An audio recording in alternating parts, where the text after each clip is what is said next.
안녕하십니까. 서울특별시의회 제295회 정례회 기획경제위원회 의정활동 소식입니다.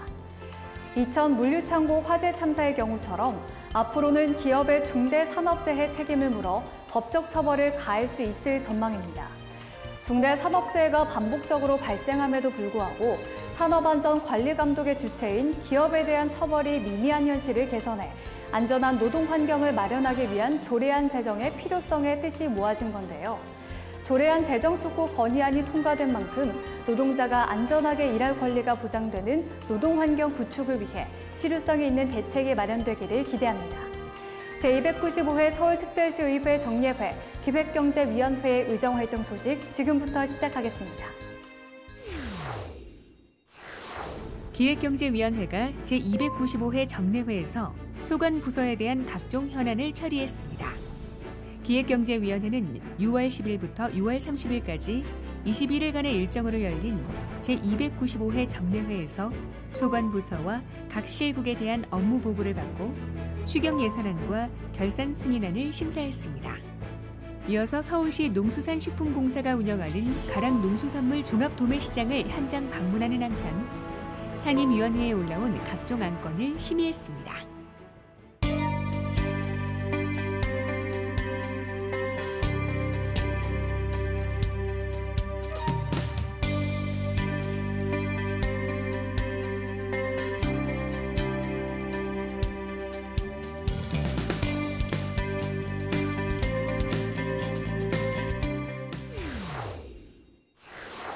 기획경제위원회가 서울신용보증재단에 코로나 대출을 보다 신속히 진행해달라고 주문했습니다.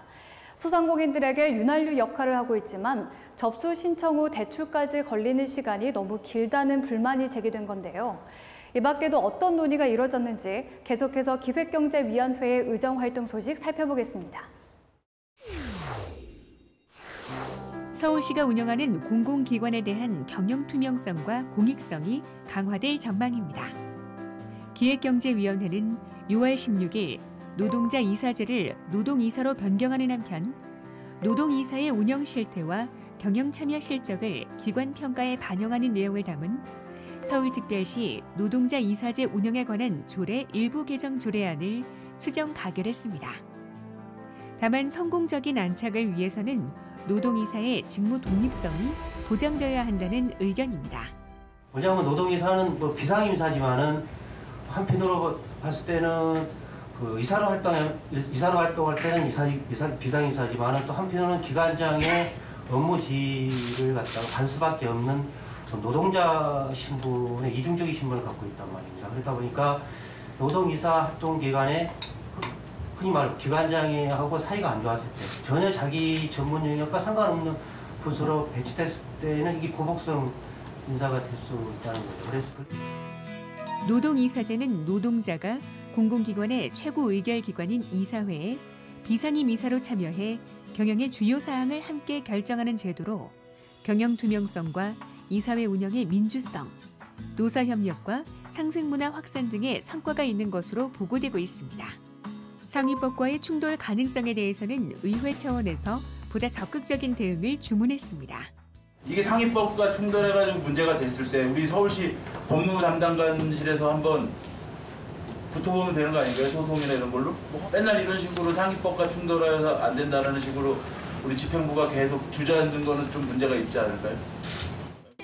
과거 노동자 이사제 개정안은 기관 운영의 독립성을 보장하기 위해 이사회 운영 등의 권한을 정관으로 정하도록 한 상위 법령 위배 문제로 개정안이 처리된 바 있습니다.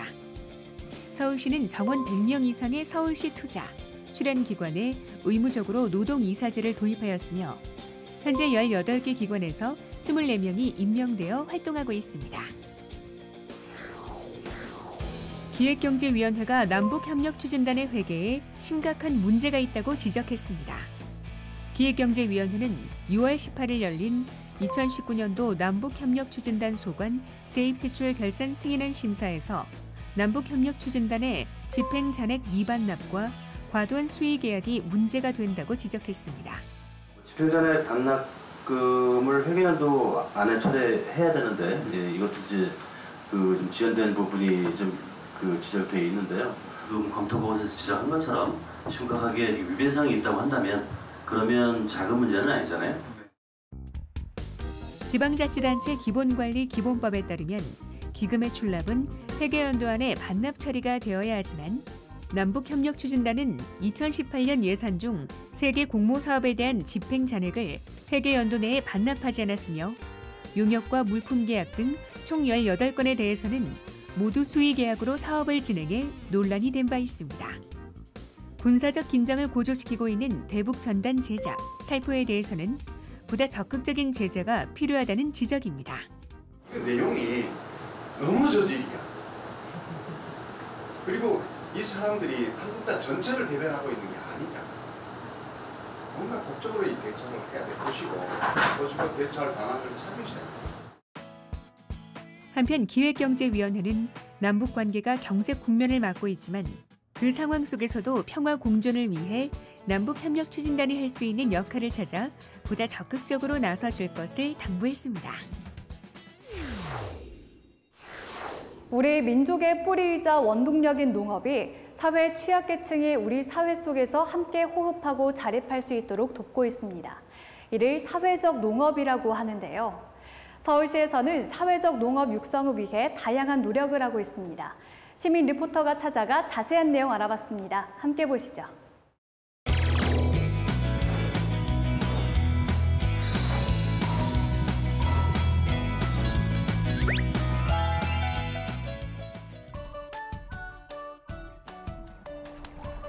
여러분, 제 텃밭에 오신 것을 환영합니다. 제가 이렇게 정성을 다해서 가꾸었더니 많은 채소들이 자랐는데요. 이처럼 작물들을 가꾸면서 땀을 흘리고 일자리를 얻고 마음의 위안을 얻는 것이 바로 사회적 농업입니다. 대도시 서울의 특성에 맞는 사회적 농업을 지원하고 육성하기 위해 서울시의회는 지난 6월 30일 제295회 정례회에서 서울특별시 사회적 농업 육성 및 지원 조례를 가결했는데요. 조례안이 가결됨에 따라 서울시는 농업의 기능을 활용해 사회적 취약계층에 대한 지원과 공동체 활성화 등을 도모하고 사회적 농업을 육성해 나갈 계획입니다. 이번 조례안이 왜 통과됐는지, 그리고 이번 조례안으로 또 어떤 기대 효과를 얻을 수 있는지 궁금하시죠? 조례안을 발의한 이준영 의원님과 얘기 나눠보겠습니다. 의원님, 이번 조례안을 발의하신 이유가 무엇인지 궁금합니다. 취약계층의 고용이라든지 취업, 그리고 건강이 조금 안 좋으신 분들이 이곳에 와서 치유를 할 수 있게 서울시가 법적 근거를 가지고 예산과 조직을 지원할 수 있게 한 조례입니다. 앞으로 서울 시민들은 서울시가 만드는 이런 사회적 농장에서 그런 것들의 혜택을 받으면서 할 수 있게 만들 수 있는 근거를 만든 거죠. 이번 조례안 통과로 기초생활수급자, 55세 이상 고령자, 장애인, 한부모 가족 등 취약계층에게 사회적 농업 서비스가 지원됩니다. 사회적 농업을 통해 사회적 약자에게 돌봄, 치유, 교육, 일자리 등 다양한 서비스가 제공되며 개인의 정신적, 육체적 건강 회복을 돕고 지역 문제를 해결, 지역사회의 발전에 이바지하게 될 것입니다. 사회적 농업 육성을 위해 서울시는 매년 실태조사를 실시하여 5년마다 기본계획을 수립하고 매년 시행계획을 수립, 시행할 예정인데요. 이를 위해 사회적 농업 심의위원회가 설치됩니다. 사회적 농업 심의위원회는 사회적 농업의 육성과 지원에 관한 중요한 사항을 심의하는 기구가 되겠습니다. 구체적인 심의 사항으로서는 사회적 농업에 관한 기본계획과 시행계획의 수립 시행, 관련 기관과의 협의 및 조정, 추진 실적 점검과 평가, 그리고 마지막으로 사회적 농장의 지정과 취소 등을 심의할 계획입니다. 이번 조례안 통과로 대도시 서울에 걸맞는 사회적 농업이 더욱 활성화될 전망인데요. 사회적 농업을 통해서 1인 가구, 고령화 등 다양한 사회 문제를 해결하고 시민 모두가 행복하게 지낼 수 있는 서울시가 되기를 기대해봅니다. 서울시가 코로나19 장기화로 어려움을 겪는 신성장 산업 창업가들을 위해 주거 지원에 나섭니다. 임대료를 지원하는 형태인데요. 창업한 지 7년 미만의 서울시 소재 스타트업이 그 대상이라고 합니다.